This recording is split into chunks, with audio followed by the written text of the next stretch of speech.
बच्चों का जन्मदिन मनाते हैं, उससे भी ज़्यादा मैं हर्षोल्लास से अपने सदगुरु के भी जो प्यारे जो दादा गुरु हैं उनका उन्होंने बड़े प्यार से हर्षोल्लास से मथुरा में मनाया करते थे और हम सभी लोग उस प्रेम मस्ती में झूमते थे। तो जो शिष्य अपने गुरु को सर्वोपरि मान लेता है तो उसका बेड़ा पार हो जाता है। जब तक हम अपने गुरु को सर्वोपरि नहीं मानेंगे तब तक हम ना इस संसार में सुखी रह सकते हैं, ना उस मालिक के लोक में रह सकते हैं। गुरु महाराज ने हमें एक एग्जाम्पल सेट किया था कि गुरु भक्ति कैसी करनी चाहिए। उन्होंने जब तक जीवन रहा सबको गुरु भक्ति का पाठ पढ़ाया। उन्होंने अपनी भक्ति की कभी नहीं कही कि मेरी भक्ति करो तुम। उन्होंने हमेशा सदगुरु की कही कि मुझे भूल जाना लेकिन मेरे सदगुरु को कभी मत भूलना, क्योंकि एक शिष्य का कर्तव्य ही रहता है कि जब तक वो शरीर में है अपने गुरु को सम्मान दिलाना है। उसको भला कोई गाली देते रहा, गुरु महाराज से सभी लोग गाली देते थे तो वो कभी नहीं कुछ कह देते, लेकिन कहते थे मेरे गुरु का सम्मान करना, तो मुझसे भला कुछ भी कह देना। शिष्य का परम कर्तव्य रहता है कि गालियां खुद खाते थे और सम्मान अपने गुरु को दिलवाते थे। तो मैं आज ही आपको एक गुरु और शिष्य की एक ऐसी दास्तान बताऊंगा कि वो शायद ही संसार में एक ही बार हुई है और वो उतना प्रेम किसी ने किया ही नहीं। जैसे सूफी संत कहते हैं कि मैं और मेरा यार एक ही बस्ती में रहते हैं, मैं और मेरा यार एक ही बस्ती में रहते हैं, ताज्जुब ये है कि फिर भी मिलने को तरसते हैं, क्योंकि परमात्मा हमारे अंदर ही तो है। लेकिन दिखाई हमें इसलिए नहीं देता, काम क्रोध लोभ मोह ईर्षा राग देश एक दूसरे से झगड़े रगड़े, इसीलिए हमें दिखाई नहीं देता। जब तक अंतर के पर्दे साफ हो जाते हैं तब वो दिखाई देता है। और अंतर के पर्दे कैसे साफ होंगे? जब गुरु महाराज दया करेंगे। और दया कब होती है? जब हम दीन और छोटे बन जाते हैं। बड़प्पन ही हमें खा जाता है कि मैं हूँ ये अहंकार। अधिकारी बन गया तो अधिकारी का अहंकार, पैसा आ गया तो पैसा का अहंकार। और भक्ति अहंकार में तो की ही नहीं जा सकती। गुरु महाराज ने दादा गुरु के सामने अपने आप को पूर्ण तरीके से फना कर दिया, अपने आप को मिटा दिया। जब कोई अपने आप को मिटा देता है तो मालिक का प्यारा हो जाता है। जब तक तुम्हारे अंदर मैं जिंदा है, मेरा जिंदा है, तब तक तुम मालिक के प्यारे नहीं होते। जिस दिन तुम अपने आप को मिटा देते हो उसी दिन मालिक के प्यारे हो जाते हैं। लेकिन हमारे अंदर मैं इतना भरा पड़ा हुआ है, हर चीज में मैं घुसेड़ देते हैं।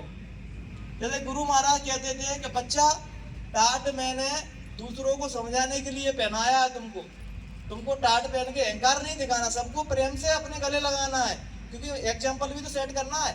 क्योंकि जब हमारे अंदर ही प्रेम नहीं रहेगा तो दूसरों को हम प्रेम की शिक्षा कहाँ से देंगे।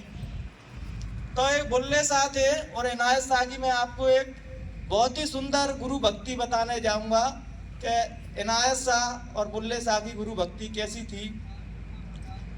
एक बुल्ले शाह नाम के फकीर हुए थे, उनके गुरु थे इनायत शाह।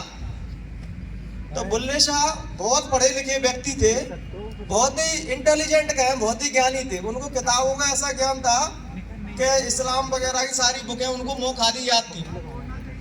लेकिन जब वो अपने मित्रों से मिलते थे तो एक बात कहते थे कि सब कुछ जान लिया जो जानने लायक था, लेकिन अंतर में फिर भी एक जगह ऐसी खाली है कि उससे मैं वंचित हूँ, जिससे अपन कहते हैं रूहानियत, जिसे कहते हैं मालिक के दर्शन, परमात्मा का साक्षात्कार कर लेना।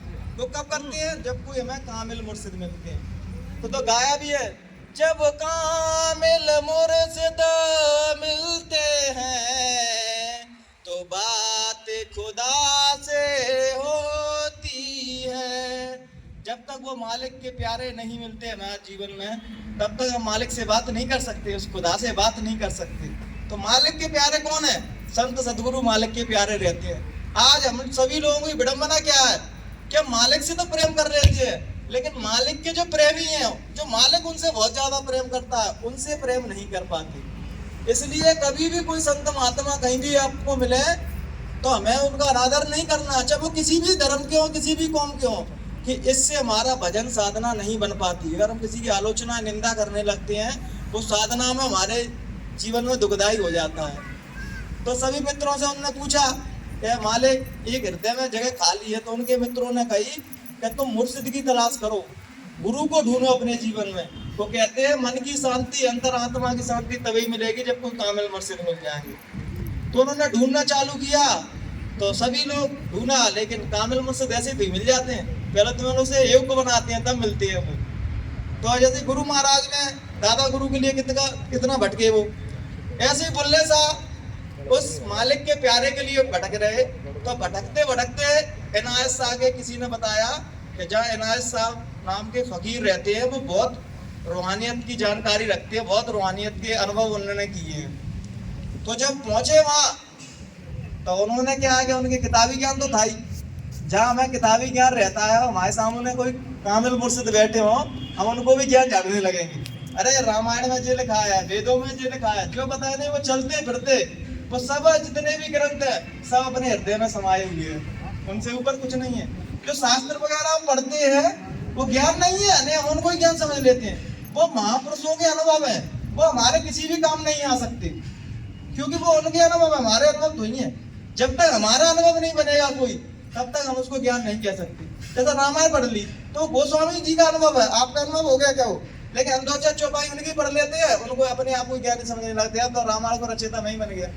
लेकिन ऐसा नहीं है, ज्ञानी कब कहलाते हैं, जब हम स्वयं का अपना एक्सपीरियंस कर लेते हैं। और सदगुरु क्या सिखाते हैं, सदगुरु हमारे अंदर जो दौलत छिपी हुई है बस उससे ही साक्षात्कार करा देते हैं, क्योंकि जो चेतना उनके अंदर है वो आपके अंदर है, वही सदगुरु आपके अंदर जगा देते हैं। तो जब वो बुल्ले साहब पहुंचे उनके आश्रम में तो उन्होंने भी अपने चमत्कार दिखाना चालू कर दिए, क्योंकि उन्होंने रिद्धि सिद्धि तो थी उनके पास।